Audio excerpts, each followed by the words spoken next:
Bank of Ireland is regulated by the Central Bank of Ireland. Let's celebrate getting closer to the sports we all love with Sky VIP.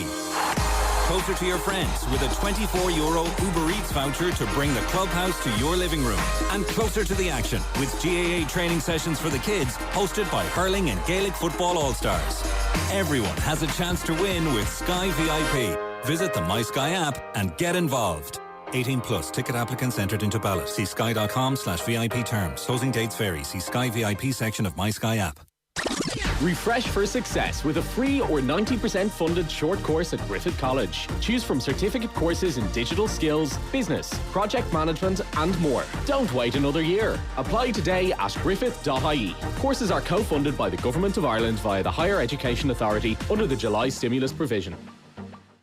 Off the ball. This is News Talk. Yeah, you're welcome, Max. So amazing scenes around Portland Row yesterday morning. Our own reporter Aisling O'Reilly was down there and caught a sense of how the family were feeling, obviously thrilled, and then a couple of the neighbours as well. She's a hero, Kellie. You done it. Thank God and thank our lady and all your good neighbours and friends.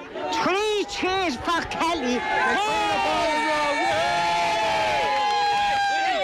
What would you like to say to Kellie? Just congratulations from all the Portland Road, Portland Close and the community, and we're proud of her. She had the gold and she brought the gold home. So we're looking forward to coming home on Tuesday, and the reception will be fantastic. And please God that all the children in the area will take note of it and they grow up to be like her. And she's a fine example for coming from Portland Row and the Portland Row area. So from all the neighbourhood and myself, congratulations, Kellie. Well done. Yeah, so proud of you, Kellie. Literally so proud of you, honey. From all the Portland Row, we all love you. What does it mean to everybody here today? Ecstatic. There's no feeling in the world like it. Have you ever seen scenes like this here? No, never. Brilliant. Yeah. She's a gem. She's one of a kind. She's a gem. And during lockdown, we've seen her out doing all the exercise and all. Yeah, everything. Running up and down and all the kids, everything. She's brilliant. I have to tell you, I went to Mass yesterday evening and I asked Jesus to keep giving her that strength because we knew she had a win and we knew she would have. But you always have to have that little book. And I'm after crying down there watching her. I'm after crying. And what would you like to say to Kellie? Fair play to you, honey. You've done a great job, and you're proud. Portland Road is proud of you. You're one of us. And always will be. Yes. Yeah, great stuff yesterday morning. Very happy to say Michael Dara MacAuley, of course, 8 All-Ireland medals with Dublin and a host of other accolades besides. Joins us, works in the area, has been for a number of years now. Michael, great to have you on. Geez, you can hear like the pride there, this visceral pride in Kellie Harrington just coming through the airwaves. Hey Joe, how's things? Yeah, that's gas. I actually hadn't heard those clips before as well. So yeah, look, it's what more can be said? Jesus, every column inch, every clip on every social media has been Kellie filled, and rightly deserved over the last while as well. I mentioned you've been working in the area for a number of years, so you know the Harrington reasonably well. I think you've been working especially close with them over the last number of weeks, and I think you were even at the house today, so paint the scene. So I've been working in the area for 3 years. I've been so all kind of sports and community development and all sorts of roles. So it's gas. Portland Row is the most famous place in Ireland all of a sudden. So I know it pretty well. I'll be coaching there on Saturday morning basketball. We train yoga teachers about 30 metres behind Kellie's house. So there's it's right in the hub of it. So a sense of it is at the moment. Look, I suppose people are kind of up and down can kind of get a sense of what's going on at the moment in terms of just the kind of elation around the place. I think it's hard to kind of what to add to it, but it's like you can't walk down the road at the moment. Every time, like, I drive Portland Road 10 times a day, like, and it's every time there's cameras camped out there. I remember Kellie texted me from over in Tokyo saying a picture of she's after seeing that they're doing the weather from Portland Road, and she's like, what is going on with the world? They're doing the bleeding weather from Portland Road. So it's all gone a bit mad, but it's all good. Yeah. And are people still like just randomly coming up to the house? And I'm sure they're still beeping their horns. Are people just calling in and well-wishers turning up across the day still? Flat out, yeah. Look, it's I suppose it's a mental one for the family to be shipped into as well. But look, I think they have to just run with us at the moment a little bit. So yeah, actually, like we were with Joel and Christopher, the brothers today, and we know Christy and Yvonne well, but it's mental. So I was chatting to them about different bits and pieces, but we're just outside the house, ended up having a good chat for over an hour or so, but if you got €1 for every beep, Jesus, they'd all be millionaires. Like, and people getting out of their cars for selfies, and then they realise that I'm with them, and they're like, you can get in as well. It was gas. It's gas. Like, it's a mental little situation. But it's brilliant. And look, it's heavy on them as well. To be honest, like they've just been thrown into this mental situation.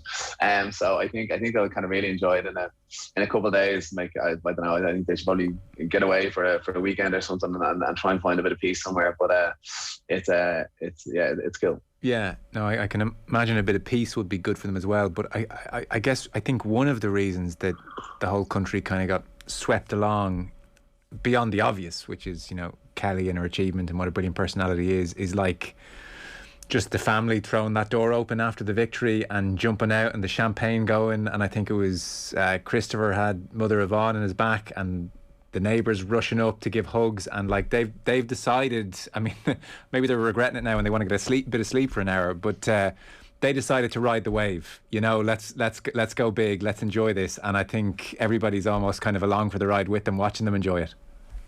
Yeah, I think so. I think that's the way to do it. Like, and that's that kind of open attitude that like everyone, it's a big happy family. Like, and it's like as much as any family, there's bitching and whatever else, but like everyone knows everyone's business around the area. It is what it is.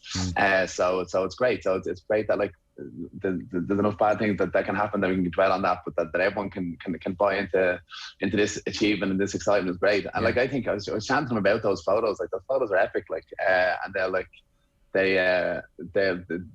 the ones that they'll be looking at in 30, 40 years time. And for people who aren't media trained, I thought that the brothers in particular spoke so well when it's hard, and I've been victim to it before, when Marty throws a microphone in your face when you're not expecting it.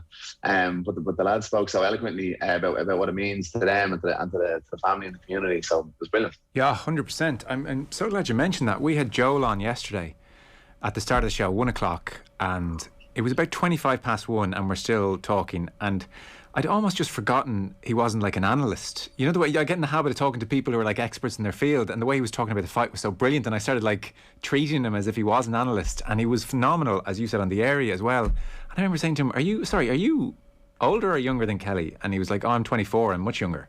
I was like, jeez, it's like you've been on media for 20 years at this stage. So, I mean, they've been brilliant. Tell us about the Kellie that you've got to know over the last number of years. Yeah, so like Kellie's great. I suppose I kind of really got to know Kellie. I passed her by in different kind of sporting circles once or twice, but I only got to really know when I kind of took on the role in kind of 2017, 2018. So I suppose, yeah, like, and we've ended up kind of being pretty close over that time. We've trained together, we've boxed together, yoga together, all sorts. So we know her pretty well.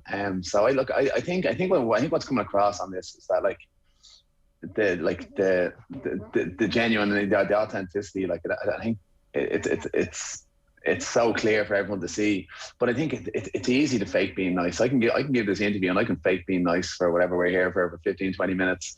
And I can, every time I do a tweet, I can be nice about it, and I can be an arsehole when I turn my back. Like that's easy. But I think it was the kind of genuine moments. Like even one that stood out for me was when she was like, as soon as that happened and the bell rang, it wasn't like, that she like had achieved it. It was like all she wanted to do was put up the other girl's hand. And I thought that even that little thing, like I don't think I'd have the wherewithal. I'm trying to think of my own sense, maybe possibly in my latter years when they blow that final whistle in Croke Park, that like you just want to run over to your teammates, and it's probably possibly in the last few years you maybe go over and shake hands, whatever, to someone who's heartbroken. But like that was instinctive for Kellie, and I think that kind of resonates with other people. But that's genuinely how she lives, and how she definitely looks out for people, and tries to be the rising tide that'll lift all boats around her. Yeah, that's really interesting, because like even thought we got glimpses into a very genuine humility when, after she won her bronze medal, she was talking on the TV and she was saying like, oh, part of me thinks I'm just lucky to be here. But then even she had to concede, I guess you can't win an Olympic bronze medal just by being lucky. I guess I am good too. And you could just see like this incredible humility. Yeah, like 100%. But like it's, like I suppose that is important, and you'll be doing well to not be humble, like coming from the area, and the family be quick to ground her as well. But I think that and combined with like her ridiculous work ethic, like in terms of like and I've been around high performance athletes all my life, like, and Kellie is up there with the very, very, very best that I've ever come across, like if not the best in terms of how she goes about it. Like some people are Gaelic footballers and they're this, or they're Gaelic footballers, they might do a little bit of this. Like Kellie is a boxer. Like she is a boxer first and foremost, and she trains like a lunatic. And she's constantly thinking about it. Look, we know she works and she does shifts in Vincent's and stuff as well, and she always finds that side of it important. But that boxing is first and foremost, and the training she does is phenomenal. And I managed to witness some of that, and I feel sorry for the Brazilian girl again, or anyone for that matter that has to get in her way. Yeah. Really, I mean, you would know what hard work is and what fitness is. So by comparison with, say, a Dublin footballer, at that level and beyond kind of territory. Yeah, 100%. Like just in terms of like dedication, like there's no. I know we're all seeing the sunny sides now, but like there's like I don't know like how many like lunches and birthdays and all that sort of stuff that Kellie turns down, and like she's cancelled on me I don't know how many times because something more important to do with her boxing career has come up, and that's fair enough, and that's what it takes to be an Olympic gold medalist. But yeah, she her we've even seen even in the last year or two, she even upped it again. I suppose she's coming into the Olympics, but you can even see physically, you can see from 20 meters away the shape she's in is phenomenal, and that was like that wasn't there 2 years ago, and it's probably been there for the last year, but it's been like impressive. Yeah, she's ripped at the moment. Yeah, no, she is. Yeah, and look again, it's those 1%ers. Like there was no stone left unturned on that. And like Kellie demands the best out of everyone, the best out of her trainers. Like I don't train Kellie, Noel Burke, and the lads in the high performance with Ben or with Bernard Dunn and stuff. But I know she puts them under pressure because she wants the best. She wants and that's where it has to be. So I don't envy them, but she's doing it for the right reasons. You mentioned there the initiative that you're working as part of. So look, I wasn't massively au fait with all this, but just doing a bit of reading about it. This is the North East Inner City Initiative. It's been going for the last number of years.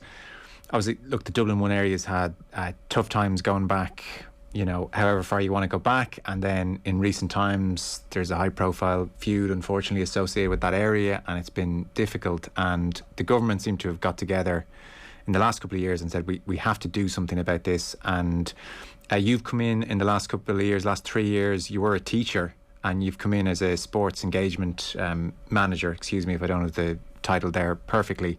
And like I was even just reading, Michael, say the Irish Times, December 2020, Pat Leahy was writing about this initiative so far. And he was saying in the Irish Times, it's a work in progress, of course, but the progress has been impressive. There are mentoring programs, assistance schemes for schools, community development and rejuvenation projects, physical and infrastructural improvements, micro grants, major projects, sustained efforts to build links between some of the state's highest profile corporate titans housed nearby in their glass and concrete castles and the people who walk past them every day. Nobody involved in the project thinks they have the job done, but they've made a very substantial impact in the area where nothing seemed to work before. So it was like this glowing kind of progress report even just in December of last year, and you've been a part of that. It sounds like amazing work, amazingly interesting work, fulfilling work, and I know Kellie Harrington's an ambassador for the initiative, so I mean, geez, as the sports engagement manager and community engagement manager, you've got a pretty good asset there. Yeah, we do. Yeah. So look, I've been delighted and grateful to be involved with the project for the last couple of years. As you said, I think Pat wrote well about it there in terms of what's going on. I know everything's not fixed, but yes, we are going in the right direction. So look, and there's loads. You'd be here all day if I told you in terms of the projects, in terms of the capital stuff and rebuilding, like St Mary's Mansions and Rutland Street School and all this sort of stuff. But then there's like I'm kind of in sports and community and arts, and we've loads going on. So it's I suppose, look, the whole thing is it's just giving opportunities to people. All you can do is kind of bring horses to water, but at the moment, like we're very proud of what's going on, and if anyone sits down in the area, and sometimes people don't even realise what's going on, I can sit down and tell them, well, it's this. Like, geez, I didn't know that was happening. So we've kind of gone on a bit of an offensive lately, just in terms of like letting people know, and like message boards around the area and then online and all that sort of stuff to get people up to speed of what's going on in the area. Because look, everyone deserves an equal chance at this stuff. Yeah. And so what does somebody like Harrington represent for that area? Like, we got a glimpse of it when we played the clip at the start of chatting to you at the start of the segment. You could hear the love for her, and I guess the respect everybody must have for her. So like, geez, as a role model, see, sometimes in the media you can say, oh, role model, that's very important. I mean, you must see whether it is or isn't. It would strike me that it must be incredible to have somebody like Harrington as an ambassador part of it. And you must see the influence she has. Yeah, 100%, and we will do going forward. Like I've been on this show before talking about role models. So I'm a big believer in it, and I kind of only took it for granted because I had role models. I had a brother who was interested in sport. I had a principal who bigged up who sold sport to me as a 7-8-year-old, and there was the fella in 6th class who was the best basketballer, and there was the fella in Ballybowden who was the best footballer, and these are guys that we looked up to growing up. And then sometimes I talk to kids around the area, and that's what we do, and sometimes that's lacking, that they don't have that. So it was only kind of from kind of starting the work that I kind of really appreciated the importance of that. So yeah, look, Kellie's had a huge impact around the area already. I know from speaking to, like, we work with all the boxing clubs on different bits. I know, like, even from speaking to some of the lads in community teams, I think they were on beforehand, about, like, they were saying that even when Katie Taylor won, that they got a huge influx just off the back of that. So I no doubt there's people going to be knocking on the doors of all these boxing clubs as well, which is great. And look, Kellie's story's been sold about her just been knocking around, and the youth club kind of kicking into her boxing club, and the rest is history. And the other ambassador for the area as well is Emmett Brennan, who like accounted for himself so well over everything that he's been through, and he didn't have the support everyone else did, and to get into the Olympics was a huge achievement. And I think he's definitely won a lot of the fans in the last couple of weeks as well. Yeah. But I know for the last number of years, I guess as long as the initiative has been going or close to it, when you drive around Croke Park, for instance, you do see the posters of Kellie Harrington saying, Kellie Harrington, world champion 2018, grew up in this area, and it's kind of a very simple but effective message. So I guess you get to update the poster now to include Olympic champion, which is pretty nice. Yeah. We must get going on that, actually. Yeah, I'll put that on my to-do list. And your to-do list is considerable. So I was just chatting to you briefly before we came on air. You're there 40 hours plus a week, so you'll be you're coaching away, as you said, trying to get people engaged in sport is a big part of your role, and the arts, and as you said. Yeah, all sorts. Yeah, so like, I was actually we used Kellie's house as a stash house for my basketballs because I didn't have a car for a while, so I was. I think Joe was telling me he was sick of coming up and down the stairs seeing these bleeding basketballs around the place. And there's loads, like we're trying to look at people around the area to be yoga teachers, Gaelic initiatives. Like I don't want to push all that, but push away. It's a brilliant story. It's great to hear that's going on. Yeah, and even like in terms of the yoga teacher training, like these are people. It's a scholarship program, so people who wouldn't necessarily have the 3 or 4 grand lying around to train to be yoga teachers, and so there was these are community people who want to give back to the community. So that's going on. That they're training up. Like I teach classes in all the parks myself. We have loads of people that do. So there's loads going on. But as I said, Kellie's passionate about giving back. So like I won't have to put a leash around her to try and drag her in to do stuff. Like she genuinely wants that. And even if we run different kind of fitness programs, different parts of the year. Like, but Kellie off her own back just wanted to do a dance program or a dance fitness. I don't even know if she's trained in this, but she did it anyway. and it grew and grew. And she's done different ones. And it's gas. There she was kicking about bed at 7 o'clock every morning. And Yvonne the Ma was coming around to it as well. And they were out doing the dance fitness, and Kellie leading the charge. And there's only 6 or 7 people doing it sometimes, and people don't know they're getting trained by a world champion at the time, half the time. But yeah. So look, Kellie will be like, as much as Kellie wants a break from all this, from chatting to her, I think. But if like she'll definitely be passionate about encouraging and like without a doubt we'll be getting her into the schools and getting her to sell that story to the next little girl or boy who wants to get involved, and not just boxing, in any sport. I think is important to emphasize. So she'll do that happily, and she'll be best at it. No one can tell Kellie's story like she tells it. Like she's you don't know what's going to come out of her mouth, but she tells it so perfectly. The Kuna Itada for reference, yeah. Last one. What's the plan tomorrow, or is there one, or is it a bit vague still? Yeah, I think there's little bits and pieces coming out. So yeah, look, I think the story is that we're trying our best with Dublin City Council to try and welcome her back in as safe a manner as possible. So look, normally like when Kellie won in 2018, threw up a huge stage at the end of Sean McDermott Street, and there was enough space there for 10,000 people. And we'd love to do something like that again. Look, unfortunately, that's the world we're living in. But look, hopefully we'll be able to run some sort of kind of safe homecoming event for her, and stay within all these fun guidelines. We all love talking about COVID, but I think it has to be acknowledged in some respect at the same time. And it's just nice. Like I think it has to be done. Acknowledged, because if you didn't do it, I don't know. I think the parents would be plagued, and I think she'd be plagued. Yeah, I think it'd be nice to kind of welcome her back in with what she deserves. Like it's like I'm not sure how much she's aware of what's going on and how big it's been. Like I'm sure she's kind of getting a sense of it. But look, I think hopefully it can be done in a safe manner. Look, Kellie. I think Kellie will speak on herself, but I think Kellie is the first to say, like, Kellie is very conscious about the COVID situation. She's healthcare first, so she'll be the first to kind of push that. So hopefully something can be run in a kind of safe manner, and gets the welcome home she deserves. Great, sounds good. Listen, Michael Darragh MacAuley, super to have you on the show. Thanks so much for the time. I know you're busy at the moment with all that, so thanks a mil. All good. Slán. Off the Ball on News Talk. The famous Holland and Barrett 1 cent sale is back, with buy one get one for just 1 cent on hundreds of everyday favourites, and you can even mix and match. Shop safely in store